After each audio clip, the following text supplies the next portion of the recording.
Bulletin का आगाज बड़ी खबर से। विफाकी हुकूमत आइंदा हफ्ते नवाज शरीफ की वतन वापसी के लिए कार्रवाई का आगाज करेगी। नैब जराये का कहना है कि नैब का नवाज शरीफ को बरतानिया से लाने में कोई किरदार नहीं है। नवाज शरीफ को वापस लाने के लिए वजारत दाखिला को बरतानिया और इंटरपोल को खत लिखना होगा। नवाज शरीफ को बैरून मुल्क जाने की इजाजत नैब ने नहीं दी। नवाज शरीफ को अदालती हुक्म पर विफाकी हुकूमत ने बैरून मुल्क जाने की इजाजत दी। नवाज शरीफ की अदम वापसी की सूरत में शहबाज शरीफ उनके जमानती भी हैं।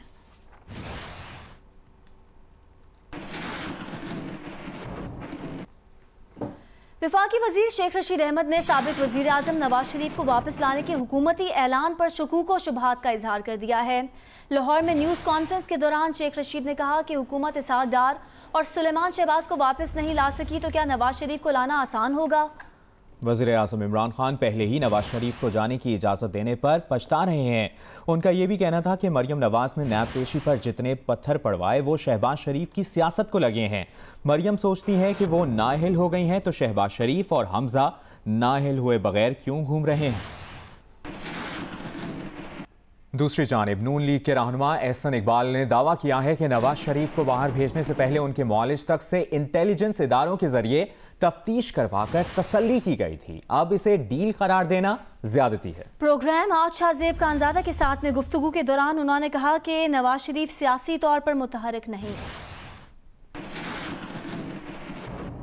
नवाज शरीफ साहब के बाहर जाने की तमाम तर जिम्मेदारी हुकूमत के ऊपर थी।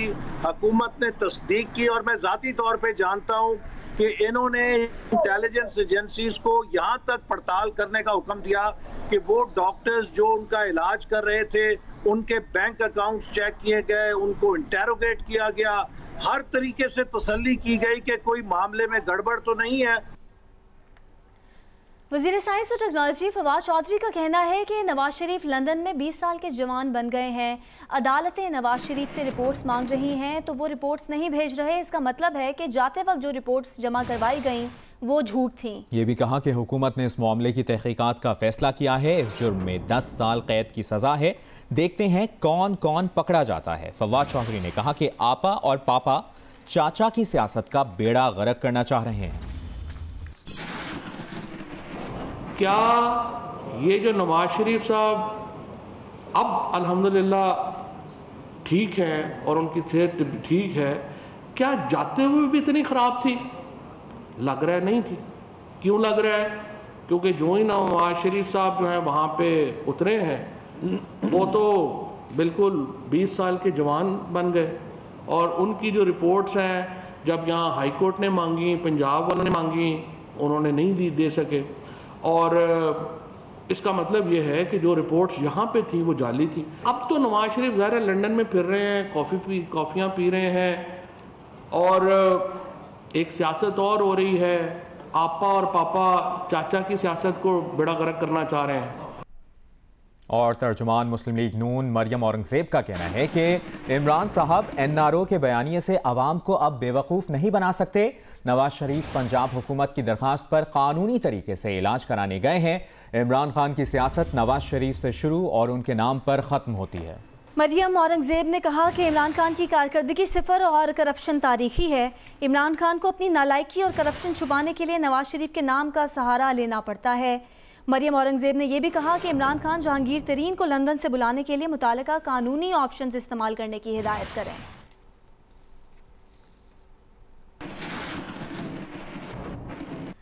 बुलेटिन में बात करेंगे कराची में बारिश के बाद फिर नाले उबल पड़े हैं। अहम शराहें पानी में डूब गई हैं, गाड़ियां बह गई हैं। Federal B area, north Karachi, Nagan Chowrangi, Sohrab Goth, new Karachi, Surjani town के मुतादिद इलाकों में पानी जमा है। यूसुफ घोट में अर्बन फ्लडिंग की सूरत हाल है। कश्तियों की मदद से मुतासरीन को निकाला गया।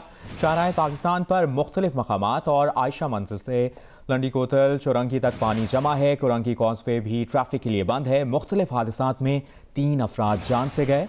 गुज्जर नाले में बह जाने वाले 3 अफराद में से एक की लाश निकाल ली गई है। 2 अफराद की तलाश जारी है। तफसीलात देखिए इस रिपोर्ट में। कराची के ही इलाके सुरजानी टाउन में भी पानी घरों में दाखिल हो गया है। मुतासरा इलाके में इस वक्त क्या सूरत हाल है ये बता रही हैं सनोविया चौधरी।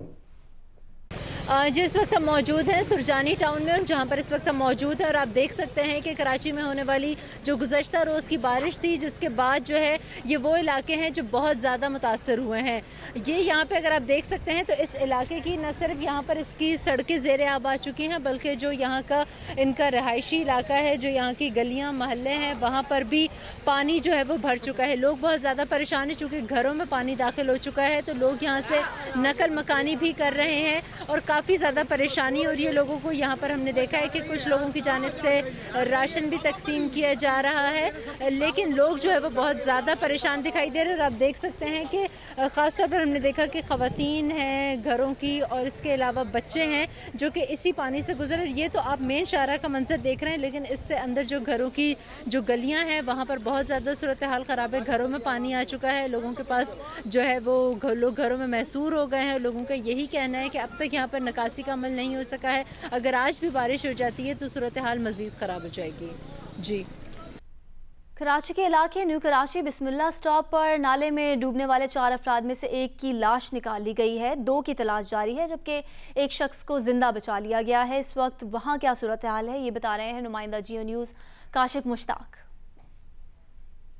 जी बिल्कुल, हम इस वक्त आपको न्यू कराची बिस्मिल्लाह स्टॉप से जो है वो रिपोर्ट कर रहे हैं। गुज़िश्ता रोज़ जब कराची में तेज़ बारिश हुई है तो उसके बाद यहाँ 4 अफराद जो है वो इस नाले के अंदर बह गए थे, और अब तक उनमें से 2 अफराद की तलाश जारी है। एक शख्स की जो लाश थी वो सवेरे जो है वो निकाल ली गई, जबकि एक जो है वो कल जिंदा बच गया था। यहाँ पानी का बहाव भी बहुत ज़्यादा तेज़ है। हम जिस पुल पे खड़े हैं, मैं अपने कैमरामैन से कहूँगा पहले इस पुल के मनाज़िर दिखाएं कि ये किसी भी वक्त ये भी जो है वो गिर सकता है, और काफ़ी ज़्यादा पानी का बहाव ना सिर्फ इस पुल के नीचे से पानी का बहाव है जो इस नाले के ऊपर बनाया गया है, बल्कि ऊपर भी जो है वो पानी का बहाव बहुत तेज़ है। पानी का फ्लो इतना था कि लोगों को बहा के ले जाए, तो उसमें से एक को तो लोगों ने बचा लिया अपनी मदद आपके तहत, और 3 भाई जो है, जो 2 भाई थे और एक उसका बेटा था, वो उसमें डूब।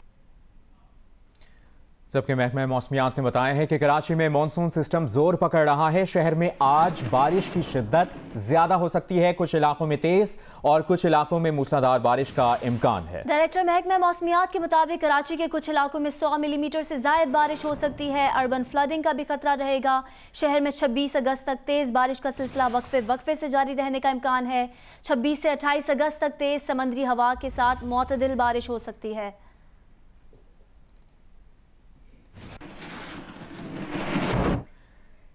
और कराची में मलीर नदी में पानी की आमद काश्तकारों में खुशी की लहर दौड़ गई है। तारिक अबुल हसन ने हमें ज्वाइन किया, उनसे मजीद बात करेंगे। जी तारिक, अपडेट कीजिए। जी, जैसे कराची के गुंजान आबाद इलाकों में सैलाबी पानी की वजह से नुकसान हो रहे हैं, वहीं कराची का जो दही इलाका है खासतौर पर मलीर, यहाँ पर सैलाबी पानी की आमद और रिजर्वायर जो है वो पानी से मुकम्मल तौर पर भर जाने के बाद काश्तकारों में बड़ी खुशी की लहर दौड़ गई है, क्योंकि अब उन्हें काश्तकारी के लिए, बागबानी के लिए पानी वाफिर मिक़दार में दस्तयाब हो गया है। कराची के ये दही इलाके शहर को ताज़ा सब्जी की सप्लाई का एक बड़ा जरिया है, तो अब काश्तकार जो है वो इस मामले में बहुत खुश हो गए हैं। जी तारिक, आपने अपडेट किया, शुक्रिया आपका।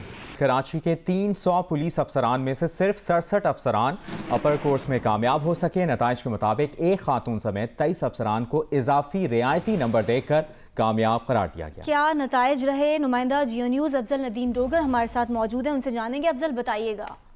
ये पुलिस के सब इंस्पेक्टर्स के अपर स्कूल कोर्स होता है जिसका बैच नंबर 107 है, जिसमें तकरीबन 311 के करीब कैंडिडेट अपेयर हुए थे। लेकिन उसमें जो दिलचस्प बात ये कि एक अहम ये उनकी तरक्की का प्रमोशन का ये कोर्स होता है, जिसमें सिर्फ 67 जो है वो पास हो सके हैं, और वो भी C और B ग्रेड लिया, उन्होंने कोई भी A1 या A ग्रेड नहीं लिया। तकरीबन 23 उम्मीदवार ऐसे थे जो फेल थे, उन्हें ग्रेस मार्क्स देकर पास किया गया। बाकी तकरीबन 250 से जायद जो उम्मीदवार थे वो सारे के सारे नाकाम हुए।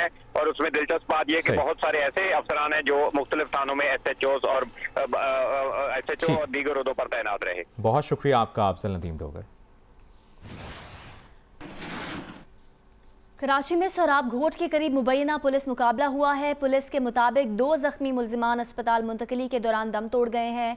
हलाक होने वाले मुल्जिमान का एक साथी फरार हो गया। मुल्जिमान की फायरिंग से पुलिस एहलकार और 2 शहरी जख्मी हुए। जख्मियों को तिब्बी इमदाद के लिए अस्पताल मुंतकिल कर दिया गया। मुल्जिमान से असलहा, मोबाइल फ़ोन बरामद हुआ है। अल-अज़ीज़िया स्टील मिल्स रेफरेंस में नवाज शरीफ की सज़ा के खिलाफ अपील समाअत के लिए मुकर्रर कर दी गई है। नवाज शरीफ की एहतसाब अदालत से सज़ा के खिलाफ अपील पर समाअत 1 सितंबर को होगी। मज़ीद जानते हैं नुमाइंदा जियो न्यूज़ ओवैस यूसुफज़ई से। जी ओवैस।